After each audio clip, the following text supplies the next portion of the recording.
Welcome to the Great Coaches Podcast. To me, being perfect is not about that scoreboard out there. This is a chance of a lifetime. When you can understand the person, you can then work towards a common goal. We are all on the same team. Know your role and do it to the best of your ability. Focus on the fundamentals. We've gone over time and time again. Your defense has got to be better.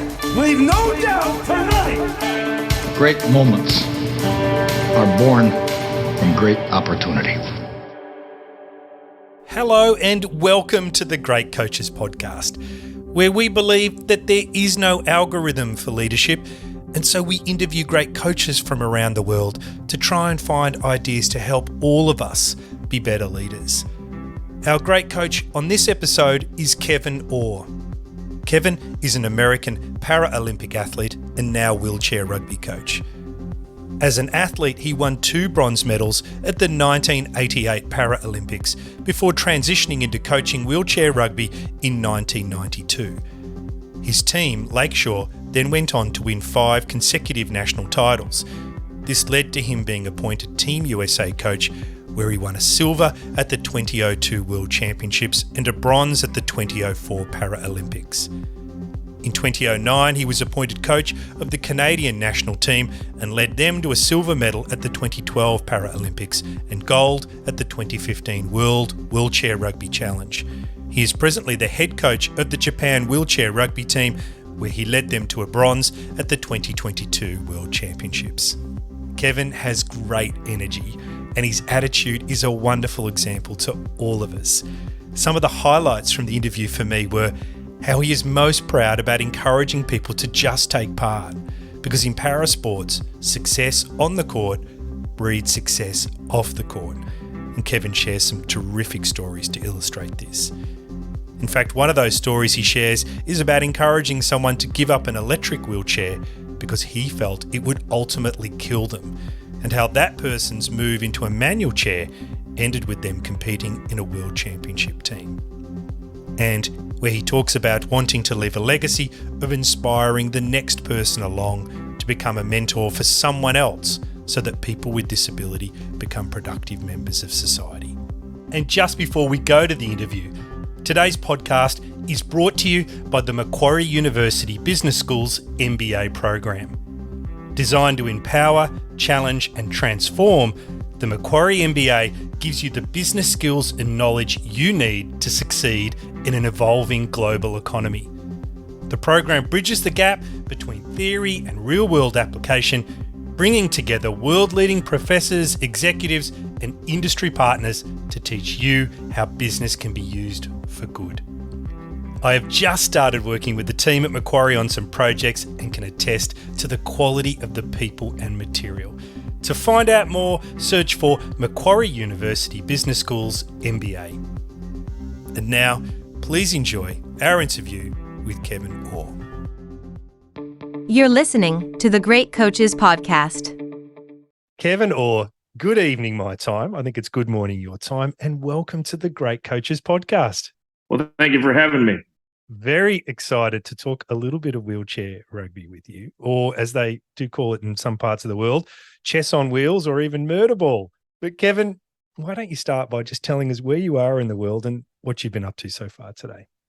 I live in Pelham, Alabama, a little bit south of Birmingham. I'm originally from Illinois, moved south to get away from the snow, and I've coached wheelchair rugby around the world, I guess. And you're just back from the World Championships in Denmark, where you were coaching Japan.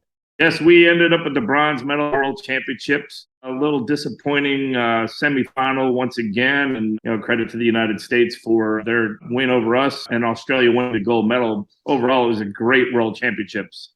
And I imagine it would have been pretty fun hanging around Denmark too. The beer there is pretty good.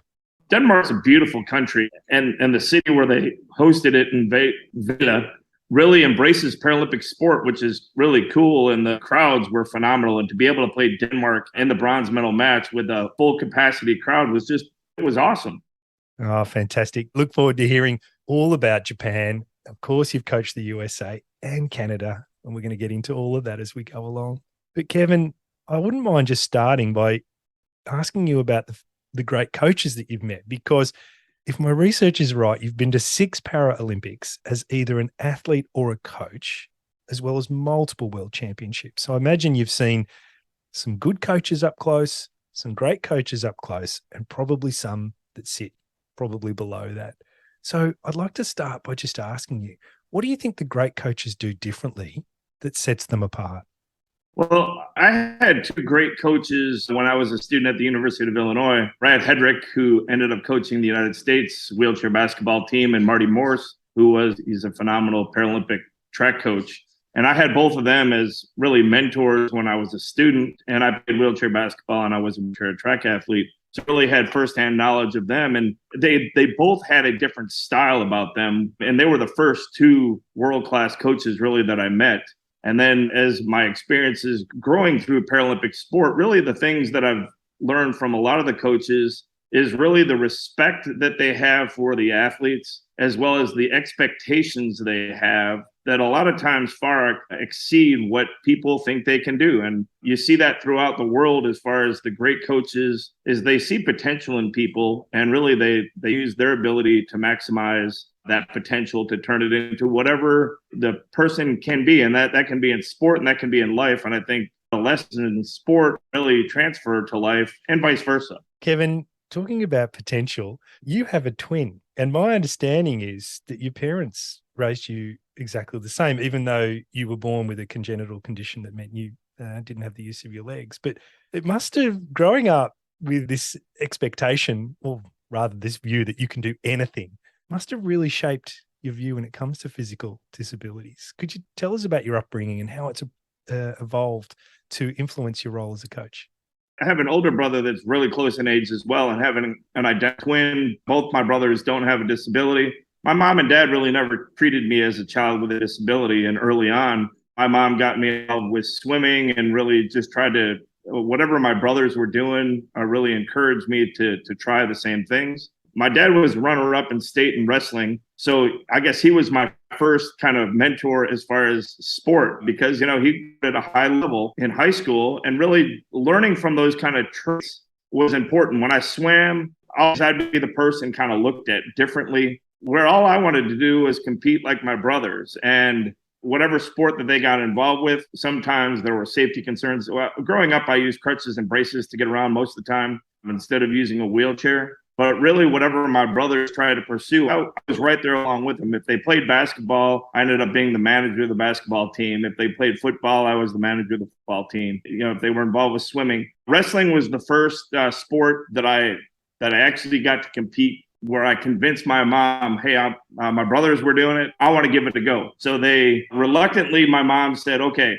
join the Dundee Highlanders, which was a club in the suburbs of Chicago. And they just took me on as, what weight class are you going to be in? And really taught me as a person based on my weight class and not my disability. And that meant a lot to me, because my brothers never treated me differently. It was other people that always tried to be differently. And then the coaches that I had with the Dundee Highlanders, they're like, hey, we just want you to compete in whatever weight class you're going to compete in. And then let's go. And then figure out how we're going to do the sport. And to me, that was a big step as far as that goes. Ended up wrestling until my sophomore year in high school. And then I learned about wheelchair racing. And it was the 1984 Olympic exhibition wheelchair races of the 1500 meter and 800 meter, where I learned about the University of Illinois. And then I guess my life changed, because I saw people that had something similar to me, and I could explore the things just like my brothers were pursuing their dreams in sport. And probably even took it a step further. And it was really their encouragement. When I would try something, they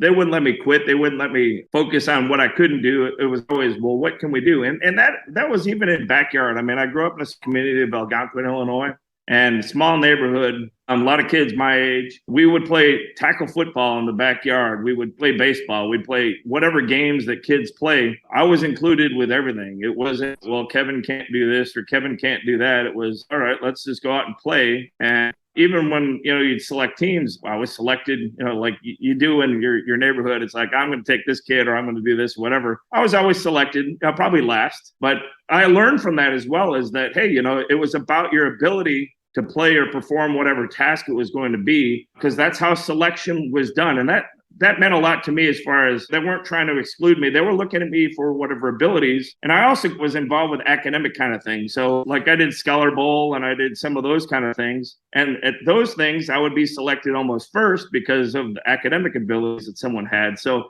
a lot of times it was more about the ability to perform a job than it was about whatever kind of situation was that people could defer. And that's really what my brothers and my mom, it was all about an I can attitude and not what you couldn't do. So you competed as a para athlete yourself, and you take this I can attitude and you head off and become a coach. And in 92, you founded the Lakeshore Demolition with just 5 players. But in 7 years' time, in 99, that team wins the first national championship and then goes on to win 5 consecutive titles. And I'm really curious, Kevin, when you started that team, when you were starting that club, what were some of the early decisions you made that ultimately drove the success that you enjoyed? As a 22-year-old coach, I had an opportunity to start a wheelchair rugby team, which I actually got involved when I was a student at the University of Illinois. They had started a wheelchair rugby. And when I moved to Birmingham, one of my goals was to actually start a wheelchair rugby club. I did my internship in 1990. I was involved as a wheelchair basketball player. I won 4 national championships at the University of Illinois. I was a Paralympic bronze medalist in 1988. And a lot of people looked at me, starting from my sophomore year in college, from a leadership standpoint. I mean, I was named as a captain of our team early on, and I always wondered, well, why? But people would follow what I would do. So when I started the team when I was 22, a lot of people wanted to follow along what I was trying to accomplish. And the idea was, I didn't want to start a rugby club just to play the game, is that, hey, if we're going to compete, let's compete. Let's pull out your potential. We had some guys that they just wanted to, it was a social kind of deal, and there's nothing wrong with that. But I had to make a decision: is do I want to be an athlete or do I want to be a coach? And it was kind of it was a tough time for me because, my expectations were that I was going to go to Barcelona and follow up the bronze medal performance in Seoul and continue competing. I'd even considered going back to school and get a master's degree and do some of those kind of things. But I had an opportunity to work with children. I had an opportunity to work and start a wheelchair rugby club and do the things that I'd always dreamed of, opportunities that I wish I would have had when I was a younger child.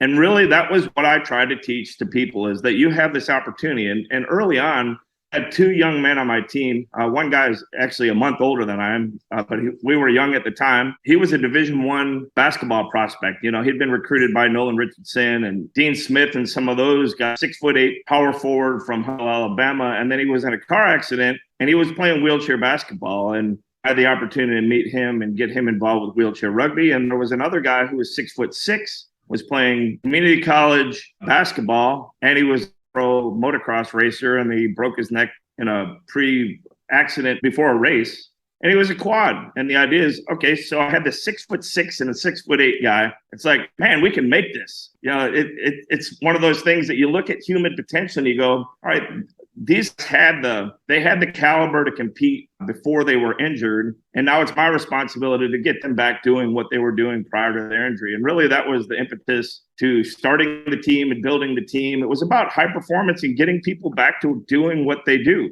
And even just having 5 players, it's like, we've got to figure this out. And we would go play the best teams and we'd get blown out by those teams. But the idea to play the best teams is, I wanted to learn, what does it take to be the best? And our players would get frustrated. I'm like, just keep learning. Let's take it all in. And then started in 92, and then we made our first nationals in 96. We just started working our way up the ladder. And I can be fairly intense as far as a person. And, there are some other players that, hey, I want to come for you. So it's like, okay, if you want to come play, these are the expectations. The expectations were the same, regardless if you were a new player, an elite player, whatever. Is that I think being fair is the best way that you can be a coach. And it's like, hey, we've got to train. You've got to look at your nutrition. You've got to get the right equipment. You've got to do all those kind of things, and I'll help where I can. But it was setting an expectation about who you were and what you wanted to be. The other cool thing about the team, it's something I'm probably most proud of. It isn't about the championships. It isn't about anything. When I started the team, there was only one person on the team he was getting his master's degree. The other players were just living on Social Security. And they're like, well, I can't do anything. When I left the team in 2009, every player was working or going to school. So we had 18 players on our roster. And all of them were succeeding in life. People were getting married, people were having families, people were doing life. And to me, that was the biggest thing that wheelchair rugby could do was, you had people that they didn't think they could do anything. And then you do this sport. And that's one of the cool things about Paralympic sport. Success breeds success is another one of those words that I like to follow, is that whether you're successful on the court, you're successful in life. If you're successful in life, you can be successful on the court. And there's the transference of all those abilities, and sport teaches that. As a lot of people in this podcast will know. But I think that's one of the cool things about the team, is that as we started building success in life, that expectation about, hey, we can be better. And it actually made people want to. I always had some hills that we would train and do some partying. And I would have to encourage them to do it. They were like, are we going to do hills today? Are we going to do this today? Just trying to push the bar higher. And that was the Lakeshore demolition team was special. And I think, winning 5 championships in a row and 10 national championship appearances in a very short period of time. I think we had 9 championship appearances in a row, then a year off. We ended up 3rd that year. And then the next year we ended up 2nd. So we had a string where I think we appeared in 12 national championship finals in 13 years, which was, it's about excellence, but it's excellence on and off the court. Kevin, you said something fascinating at the start of your answer then. You said you didn't know why people wanted to follow you. Have you figured out after all these years now why it is that people are attracted to your leadership style? I still don't know.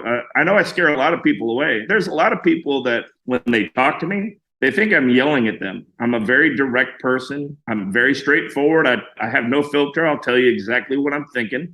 So I kind of wonder, well, why do people follow me? Because, a lot of times people want to sugarcoat an answer. They want people to tell you what you want to hear. And a lot of times I'm the person that's exactly opposite. Is I'm going to tell you what I think you need to be doing. And it may not be the softest answer you'll hear. So I'm still fascinated that, and then as my career has progressed, I mean, whether it be the local Lakeshore team and then coaching the U.S. team and then doing wheelchair track at the international level. Then Canada wanted me to be their head coach there for 7.5 years. And then Japan wanted me to be their head coach. And the irony with that is I was the U.S. coach and lost to Canada. Then the Canadian Peterson asked me to be a wheelchair track coach for the U.S., was with them for 4 years. And then the team that I lost to in Athens asked me to be their head coach. And then ultimately, the team that I lost to in Rio was Japan, and then they asked me to be their head coach, and then we won a world championship in 2018. And I mean, it's been a weird for sure. Is that I'm not sure why people are drawn to what I do or how I respond or how I act. I'm still fascinated. I've read leadership style books and I've tried to change, but I am who I am, and I guess I'm trying to learn and try to be better. But at the same time, it's been fascinating for sure. Well, let's keep going with the story because you've raced ahead a little bit there. But I think there's a few things I'd like to ask about the journey of those stepping stones. So from the Lakeshore demolition, you end up coaching the USA national team. You take a silver medal at the World Championships and a bronze at the 2004 Paralympics. But then what's fascinating is you were let go. But I've read where you talked about that being a good thing in the broader context of wheelchair rugby. Now, can you tell us why you think that or why you thought that at the time? Sure. Well, the U.S., when I took over the team, had never lost a major international competition. And wheelchair rugby is a relatively young sport. I mean, it was founded in 1977. It had its first world championships in 1995. It was founded in the U.S. in 1988. Then actually in 1996, it was an exhibition sport at the Atlanta Games where the U.S. won gold, and then they won in Sydney. So they had 2 back-to-back gold. They won world championships in 95, 88, and then I was the next coach. And then we ended up losing to Canada and lost to them in pool play, then ended up losing to them in the final, which is shown in murder ball, then ended up losing to them in the semifinal in Athens and was let go. And U.S. they were the team to beat. And everyone was kind of in awe and shock with that. And I was the young, 34-year-old coach that all right, I was the scapegoat, the reason why we lost. But for the sport itself, I think it was good because if the U.S. had just continued, I don't think it would have drawn the interest around the world and the growth that it saw after that, is that teams actually thought, hey, we can win and we can do things. The other thing that occurred at that time is that other countries really started working with their sports systems, high performance systems. So Great Britain, Australia, Canada worked with the Australian Institute of Sport, the Canadian Institute of Sport. I'm not sure what it's called in Britain, but really looking at Paralympic sport as high performance sport. And I think by losing those games helped propel wheelchair rugby where it's going to be right now. And I think there's still a ways for it to go, but instead of it just kind of being a good old boy, guys going out drinking and, just being a party league and recreational sport, is by losing, giving other teams the thought, hey, this is, other teams have a chance, allow the sport to grow. And Powell Zerbanowski, who was the president of at the time it's called the IWRF, the International Wheelchair Rugby Federation, he told me that when he put the medal around my neck, the silver medal around my neck at the World Championships when we took silver, he says, this is going to be something good for the sport. And I'm like, man, I want to chuck this medal in the ocean. I don't want to see it. But I was right. I think the idea is that the growth of the sport, the international game, I think has benefited from the diversity of that. And the Athens Games being won by New Zealand, I think it made a connection with World Rugby, with the sport of able-bodied rugby, because you had New Zealand, who perennially has been a powerhouse in rugby. Now there's a tie with wheelchair rugby, and there's a tie with 15s rugby or whatever, is that got some relationships going on that end sport. And now there's a more formal relationship between World Wheelchair Rugby and World Rugby. The person who was the CEO of World Wheelchair Rugby came from World Rugby. So the idea of losing a game had a lot deeper connection than I think most people in the sport probably don't even realize. So after that loss, the master coach, Peter Eriksson, then asks you to join Team USA. And we've got an interview coming up soon with Peter, and he really is a guru of athletics coaching in both wheelchair and non-wheelchair. So Peter asked you to come along and be the wheelchair racing coach in the lead up to the 2008 Summer Paralympics. And I'm wondering, you've gone from one sport to another. How did you adjust your coaching style, moving from a team to more of an individual sport? Well, it's funny because I started in individual sport, really, as a track athlete. I knew Peter when I was an athlete. I mean, he coached against me, so I knew him. But really what he was looking for is he was looking for mentors. He was looking for people to mentor athletes, make them feel at ease. A lot of them have their own personal coaches to prepare them for the games. But at the games, basically, it's a coach's responsibility. Okay, I've got to get you to staging. I got to get you into the call room. I've got to get you to the warm-up track, do a couple starts, make sure your equipment's in order and doing all those kind of things. So the idea is just giving some words of encouragement. By Peter asking me to come, it showed me that being a coach wasn't necessarily having to be the tactician. You didn't have to be the physiologist. You didn't have to be those kind of things. All those things are helpful. Sometimes it's giving an athlete a pat on the back, give them a look in the eye and say, hey, everything's going to be all right. Go out and get them. And that's kind of how my experience was there. And he was there just a couple of years. And then Troy Engel actually came in. So having Peter and then having Troy was the coach at Army. But going back to Peter, some of the cool things that he had is he had the other coaches that he had brought in. He brought in Joaquin Cruz, he brought in Al Joyner, and he brought in Kelly Carter. So you had 2 Olympic gold medalists. You had a collegiate coach. He was a track athlete at Auburn, got to know him really well. So he was bringing in professionals to bring some legitimacy to Paralympic track. And it's great that Joaquin is still involved with Paralympic racing as one of the Paralympic track coaches, and being able to sit in the same room and go to coaches meetings every morning and talk about, hey, we want to make sure that we're getting our athletes there on time, make sure that everything's covered from, whether it's from recovery, whether it's from just preparation and just making sure that we're taking care of the athletes. Those are things that really Peter taught me as a wheelchair track coach. And Troy really helped maintain that. I mean, he kept the relationship with the Olympic coaches as well as the Paralympic coaches. He would have some other coaches come and meet the Paralympic. And that was a change of the times for Paralympic sport, because when I competed in Seoul, good luck. I was fortunate that my coach, Marty Morris, was there. He wasn't my personal coach at the Paralympic Games. We had other coaches that were assigned. So I kind of learned what I needed to do as a coach from what didn't happen when I was an athlete. And then having Peter just encouraging, hey, we'd have a staff meeting, make sure you take care of this, make sure that you have this going, get your athletes to the warm up, make sure that, that they're taken care of. And that went a long way. And then when Troy came in, he's like, oh, well, we have this murder ball coach with us. And it was just like I was part of the fraternity. And I'm like, sometimes I don't feel like I belong. But those great coaches, they just made you feel like, hey, you have something to contribute and we want to hear it. So you go from Beijing and then you become the head coach of Canada. More success follows. A silver at the 2012 Paralympics and gold at the 2015 World Wheelchair Rugby Challenge. And I'm wondering, what changed in your leadership style in this second time as a national head coach?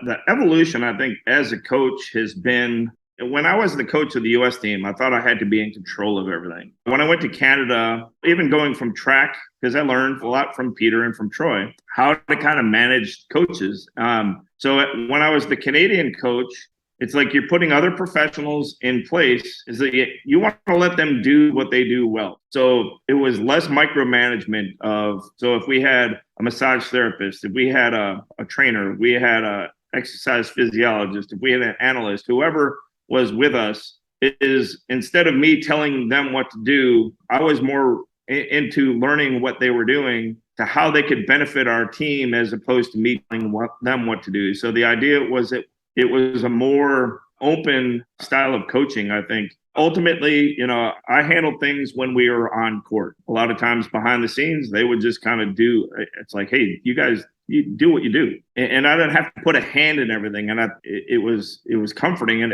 actually, I've evolved even more now, because when you can let people do what they do well, then they're valued. More they're valued, the better they can work for the athletes. And ultimately, that's what our job is to let the athletes perform at their best. And by having less control or I've got to have every hand in this, yeah, you have expectation on the athletes, but overall, if you express what that expectation is, then they can also come and share. The other thing that we did with the Canadian program is not only looked at the coaches that we had, but we had access to some of the hockey coaches and players in the world. So I had an opportunity to meet the women's coach.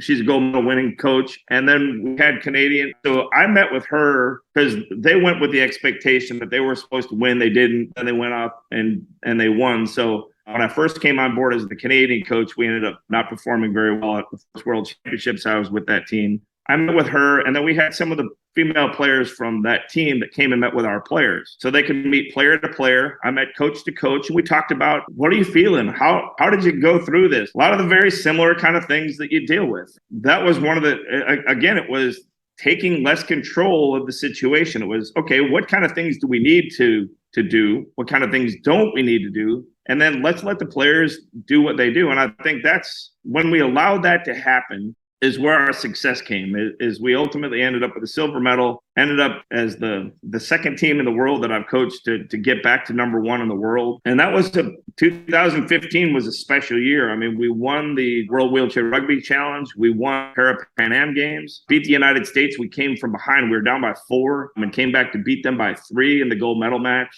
under a packed crowd in Toronto, which was great having a home crowd. Zach Medell was on the front page of the newspaper, in the Toronto newspaper the next day. And to me, the height of Paralympic sport, when I started coaching the Lakeshore team, part of it was, hey, I want to push. It's not only pushing your athletes, but I want to push the sport. I still want to push the sport to the pinnacle of sport. If people can revere wheelchair rugby like they do football around the world, Premier League, and they go, oh, wow, these guys, and start calling people by their first name. If you can say Zach or Riley or Yukonobu, they start calling guys in wheelchair rugby by their first name, which a lot of people in wheelchair rugby, they know who Zach and they know who Riley are. No questions asked. The idea is that, hey, make them a worldwide name. The end of the Pan Am Games for Canada in 2015, the headline was Zach Stahl, folks, and it shows Zach carrying the flag for Canada. That was a special, special moment for me, because it was not only winning the gold medal, but it was identifying it.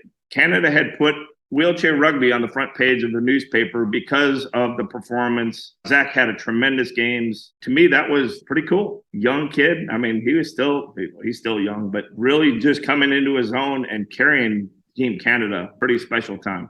So from Team Canada, the story gets even more interesting because you're now the head coach of the Japanese team. And you do this from your home in Alabama, while the Japanese players themselves are spread all across the country. I'm wondering, how do you manage to build a connection with such a dispersed team?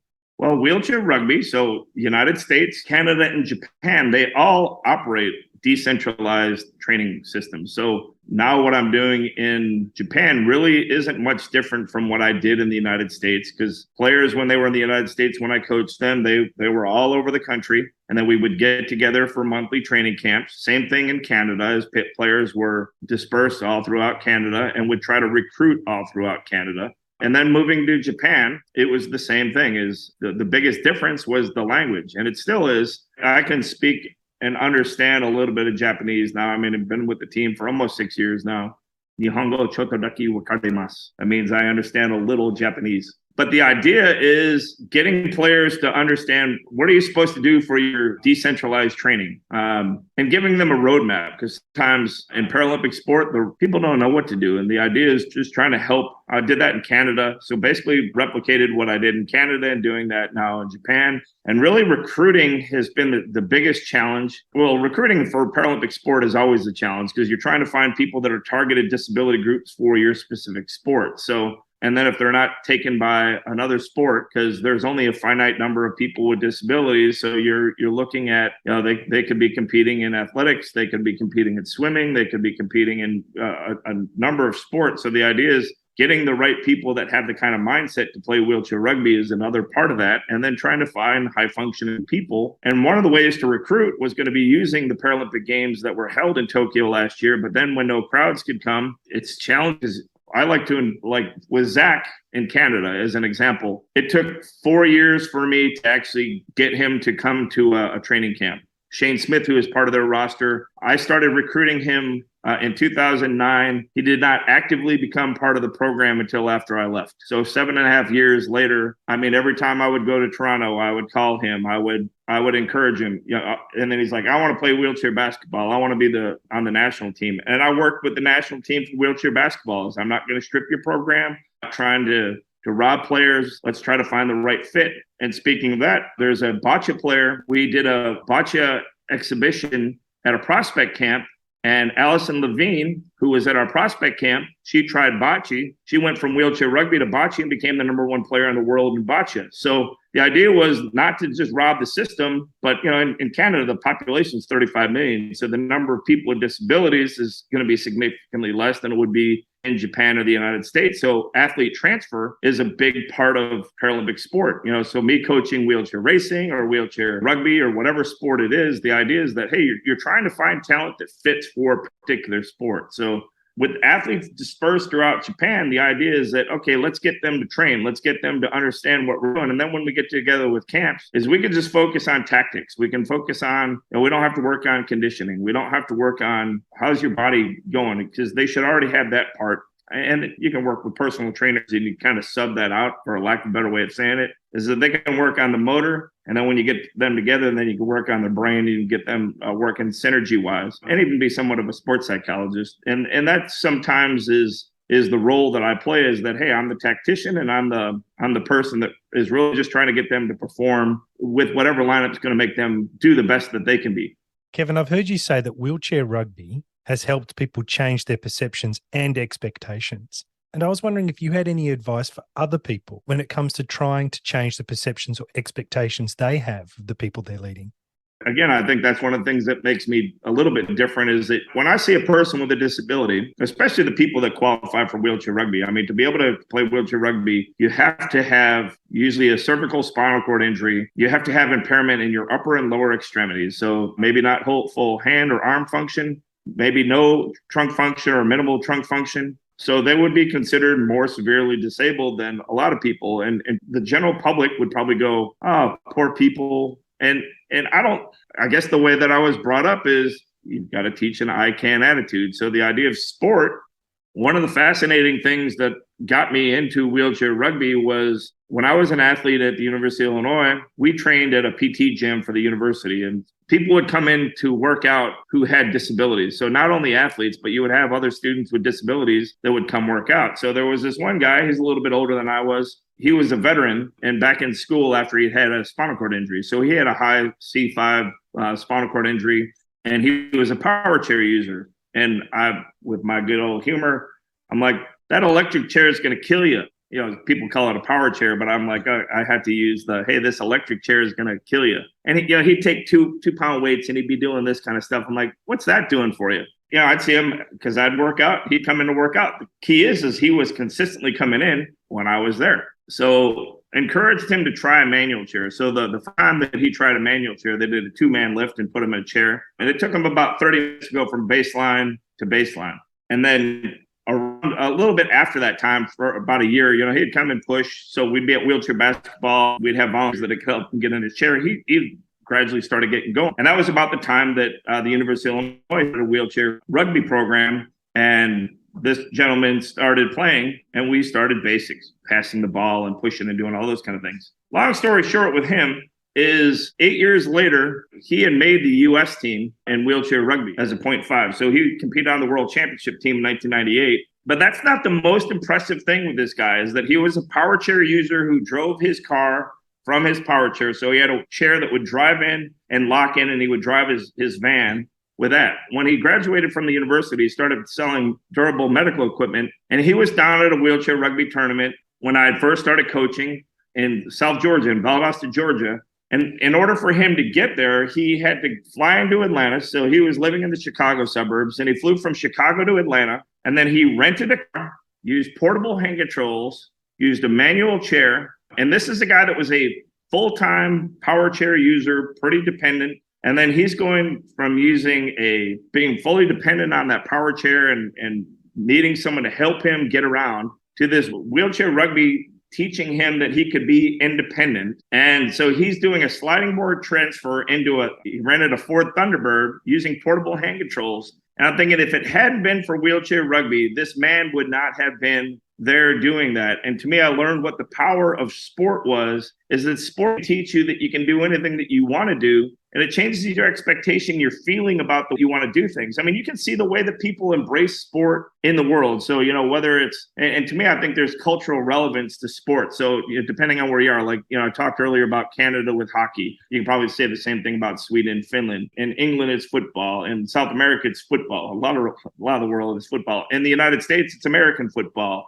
or basketball. In the Caribbean, it could be baseball. I mean, there's a lot of those kind of things that you go, but it's not only the people involved that it gets excited, it excites other people around them. Being in Denmark at the World Championships, to see people just chanting, basically trying to scream the Danish team into a medal. It was about pure enthusiasm and love of sport that kind of propels people to want to do better in life. And, they identify with sport. They identify with certain figures in sport, which is pretty cool. And to me, it's transcending now into Paralympics. So the idea is that if you can see a person, if it's Yuki Ike, our captain, you have other people that they want to be like him. And, they want to work full time, and they want to be an athlete, and they want to have a family, and they want to do things, and they can go, hey, Paralympic sport, yeah, it's cool. Hey, he's a world champion, but he's also a very successful man in life. And to me, I think that those are things that a lot of times, especially in the Paralympic realm,